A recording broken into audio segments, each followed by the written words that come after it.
जय श्री कृष्णा। राधे राधे।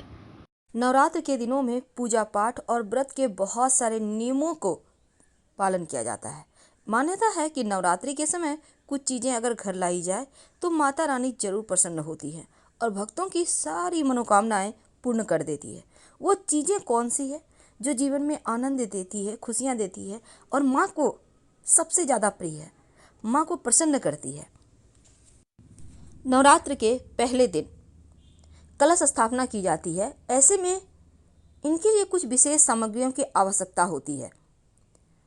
तो 9 अलग अलग स्वरूपों की 9 दिनों में माँ दुर्गा की पूजा होगी।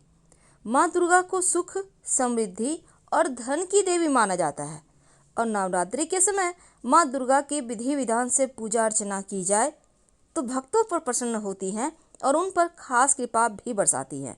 वैसे तो साल भर में 4 नवरात्रि आती है, लेकिन उनमें से 2 ज़्यादा महत्व रखता है। पहला शारदीय नवरात्र और दूसरा चैत्र नवरात्र। साल की शुरुआत चैत्र नवरात्र से ही होती है। तो चैत्र नवरात्रि की शुक्ल पक्ष की प्रतिपदा से शुरू होती है और शारदीय नवरात्र भी आश्विन माह के शुक्ल पक्ष की प्रतिपदा से शुरू होती है। तो नवरात्र के पहले आप क्या घर ले आएं कि माता रानी प्रसन्न हो जाए। वैसे तो माँ की पूजा में बहुत सारी वस्तुओं की आवश्यकता होती है, जैसे आम के पंचपल्लव, चावल, लाल कलावा, गंगाजल, चंदन, नारियल, धूप, कपूर, जौ, गुलाल, लौंग, इलायची, 5 पान और सुपारी, मिट्टी का बर्तन, पुष्प, श्रृंगार का सामान, चौकी, आसन, कमलगट्टा। कैसे करेंगे कलश का स्थापना? देखिए, कलश स्थापना के लिए 7 तरह के अनाज की आवश्यकता होती है। एक मिट्टी का पात्र, लोटा, आप चाहें तो कोई भी लोटा यूज कर सकते हैं। पवित्र स्थान से लाई गई मिट्टी, कलश, गंगाजल, आम या अशोक के 5 पत्ते, सुपारी, जटा वाला नारियल, लाल सूत, मौली धागा, इलायची, लौंग, कपूर, रोली, अक्षत, लाल कपड़ा और पुष्प। तो सबसे पहले घट स्थापना होगी। घट स्थापना शुभ मुहूर्त में की जाएगी। शुभ मुहूर्त क्या है, पूजन विधि क्या है और इसके पहले, नवरात्र के पहले आप क्या घर लेकर आए कि माता रानी आपसे प्रसन्न हो जाए। चलिए जानते हैं विस्तार से। ब्रह्मा, विष्णु, महेश की मूल शक्ति से प्रकट हुई माँ दुर्गा आदि शक्ति है। संसार का निर्माण और संसार का संहार इन्हीं में निहित है और नवरात्र के दौरान माँ दुर्गा के 9 रूप की वंदना सबसे ज़्यादा शुभ फलदायी मानी जाती है। ऐसे में अगर आप 9 दिनों में माँ दुर्गा को प्रसन्न करने में सफल हो जाते हैं तो ताउम्र आप पर माँ की कृपा बरसती रहती है। अगर माँ की कृपा हो जाए तो व्यक्ति को कभी बीमारियाँ परेशान ही नहीं करती। मानसिक तौर पर भी वो खुश रहता है और आर्थिक कष्ट जीवन में कभी नहीं आती। उनका आभा मंडल भी चमकता है, बढ़ता जाता है, समाज में मान सम्मान बढ़ता है, हर क्षेत्र में कामयाबी मिलती चली जाती है। कहते हैं कि नवरात्र के दौरान यदि कुछ चीज़ें घर लाएं तो माँ जरूर प्रसन्न होती हैं और अपने भक्त के मन की हर मुराद को पूरा करती हैं। तो वो वस्तु कौन सी है जो माता रानी को इतनी पसंद है? नवरात्र के दिनों में माँ के 9 स्वरूपों की पूजा होती है। माँ शैलपुत्री, माँ ब्रह्मचारिणी, माँ चंद्रघंटा, माँ कुष्मांडा, माँ स्कंद माता, माँ कात्यायनी, माँ कालरात्रि, माँ महागौरी और माँ सिद्धिदात्री। तो नवरात्रि के दिनों में हर व्यक्ति चाहता है कि माँ की कृपा उस पर जरूर हो। तो इस बार माँ दुर्गा सबसे खास ये है, देखिए हर वर्ष अलग अलग वाहनों पर चढ़कर आती हैं। तो इस बार कौन से वाहन पर आएगी? देखिए, माँ के वाहन का हर बार का अलग महत्व है। जिस दिन आती हैं उसी अनुसार वाहन भी होता है। देवी भागवत पुराण के अनुसार यदि नवरात्रि सोमवार या रविवार को शुरू हो तो माँ दुर्गा हाथी पर सवार होकर आती हैं और यदि नवरात्रि मंगलवार या शनिवार के दिन से प्रारंभ हो तो माँ दुर्गा घोड़े पर सवार होकर आती हैं और यदि नवरात्रि गुरुवार या शुक्रवार के दिन से शुरू हो तो माँ दुर्गा डोली में सवार होकर आती हैं। तो इस बार माँ दुर्गा चूंकि गुरुवार से शुरू हो रहा है नवरात्र, तो डोली में चढ़कर आएंगी और बुधवार को प्रारंभ हो तो 9 बजे बैठकर आती हैं। तो डोली में जब माँ चढ़कर आएंगी तो देश दुनिया पर भी इसका असर अलग अलग पड़ेगा। अब इसका मतलब है कि संबंध हर जगह अच्छे होंगे और जो विपत्तियां हैं, जो अभी कोरोना वायरस था, वो कम जाएगा। इस समय कुछ खास नियम होते हैं। आप अगर नवरात्र के दिनों में व्रत रखना चाहते हैं तो 1 दिन 3 दिन, यानी आप चाहें तो पहला दिन रख सकते हैं या आखिरी दिन भी रख सकते हैं, ये बहुत आवश्यक है। लेकिन व्रत का नियम का पालन भी करना चाहिए। आप फल खाकर कर सकते हैं। साफ सफाई शुद्धता का बहुत आवश्यकता है।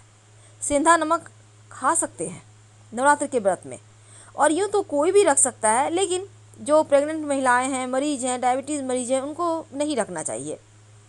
वैसे तो देखिए, नवरात्र के दिनों में सुख समृद्धि खुशियों को प्राप्त करने के लिए कुछ प्रयोग किए जाते हैं। क्या ले आएं घर कि जीवन में खुशियां बरसती रहे? घर में तुलसी का पौधा जरूर लेकर आएं। सनातन धर्म में तुलसी के पौधे को भगवान का ही रूप माना गया है, और यदि नवरात्र के दिनों में आप तुलसी का पौधा लाते हैं तो जीवन में माँ लक्ष्मी की कृपा बनी रहती है। यदि आप नवरात्रि के दौरान शुभ मुहूर्त में केले का पौधा लाकर हर गुरुवार इसी पौधे का पूजा करते हैं तो आर्थिक स्थिति सुधरने लगती है। नवरात्रि में अगर हरसिंगार का पौधा लगाए तो शुभ फलों की प्राप्ति होती है। और अगर नवरात्रि के आखिरी दिन में कन्या पूजन करें, कन्याओं को लाल रंग के वस्त्र उपहार दें तो जीवन में सुख सौभाग्य बढ़ता है। कष्टों से मुक्ति के लिए नवरात्र के 9 दिनों में हनुमान जी की भी पूजा करें और ज़रूरतमंद व्यक्तियों को यथासंभव दान जरूर दें। चलिए जानते हैं वो कौन सी वस्तु है जो आपको जरूर लाना है। पहला है कमल का पुष्प। माता रानी देंगी झोली भर के वरदान। कमल का पुष्प माँ लक्ष्मी को भी प्रिय है, और कमल का पुष्प या कोई तस्वीर भी आप घर में लेकर आए तो जीवन में खुशियाँ, सुख, समृद्धि सब बढ़ती है। सोने या चांदी का सिक्का। नवरात्र के दिनों में कहा जाता है कि अगर आप छोटा ही पर सोने चांदी का सिक्का घर लाकर रखते हैं, अगर पहले से है तो अच्छी बात है, पूजा स्थान पर रख सकते हैं, तो ये शुभता का प्रतीक है। सुख सौभाग्य बढ़ाता है, धन की कमी कभी होने नहीं देता। तो आप कोशिश करें कि आप लेकर आए। कमल पर विराजित माँ लक्ष्मी की तस्वीर। ऐसा चित्र लगाएं कि माँ लक्ष्मी गुलाबी कमल पर बैठी हुई हो। घर में सुख समृद्धि आती है, और साथ ही उनके हाथों से धन की बारिश हो रही हो। ये जीवन में धन बढ़ाता ही जाता है। ऐसा तस्वीर आप कोशिश करें कि इस नवरात्र में लाकर घर में रखिए। अगर पहले से है तो फिर लाने की आवश्यकता नहीं है, आप उन्हीं की पूजा करें। नवरात्र के दिन में चूंकि नकारात्मक शक्तियाँ भी लोग हावी हो जाती है, इसलिए क्योंकि लोग तांत्रिक क्रियाएं भी करते हैं, इसीलिए तो कहा जाता है किसी का दिया हुआ सफ़ेद वस्तु ना खाएं, ज़्यादा कहीं भी सुनसान स्थान से इधर उधर ना करें। तो नवरात्र के दिनों में अगर मोर पंख लाकर अपने घर में रखते हैं तो नकारात्मक चीज़ें आपके घर में प्रवेश नहीं करेगी। खासकर अपने घर के बच्चों के कमरे में रख दें तो पढ़ने में मन भी लगेगा, उनका पढ़ाई से फोकस नहीं हटेगा, खूब मन लगा के पढ़ेंगे। 16 श्रृंगार की वस्तु नवरात्र के दिनों में घर जरूर लाइए, और घर लाकर अपने मंदिर में माता रानी के पास रख दें। हमेशा आप पर कृपा बरसती रहेगी, क्योंकि माँ को श्रृंगार की वस्तु बहुत पसंद है। तो माँ को वैसे तो श्रृंगार की वस्तु आपको भेंट भी करना है, और उसको प्रसाद के रूप में आपको यूज भी करना है। ये नहीं कि भेंट कर दिए रख दिए, नहीं, यूज कीजिए, क्योंकि माँ ही तो है जो घर में सुख समृद्धि सौभाग्य सब बढ़ाती हैं, सब लेकर आती हैं। तो नवरात्र में और भी कुछ खास चीज़ें हैं, जैसे कि पीली कौड़ी। एक कौड़ी ले आए, लाल कपड़े में बांधकर माता रानी को अर्पित कर, माँ लक्ष्मी को अर्पित कर, इसको धन के स्थान पे रख दें, कभी धन नहीं घटेगा। जितना खर्च करेंगे बढ़ता चला जाएगा। करके देखें तो पीला कौड़ी कोशिश करें, एक ही सही, पहले से है पूजा पाठ कीजिए, शुद्ध जल से उसको स्नान वगैरह करा के कौड़ी को फिर बांध कर रखिए, देखिए कैसे धन बरसता है। और हाँ, नवरात्र शुरू होने के पहले घर के मुख्य दरवाजे के चौखट में एक स्वस्तिक जरूर बनाएं। ये स्वस्तिक सुरक्षा कवच देगा। आप लोगों की रक्षा करेगा। तो हम आपसे विदा लेते हैं। जानकारी अच्छी लगे तब लाइक कर सब्सक्राइब करें। हर हर महादेव।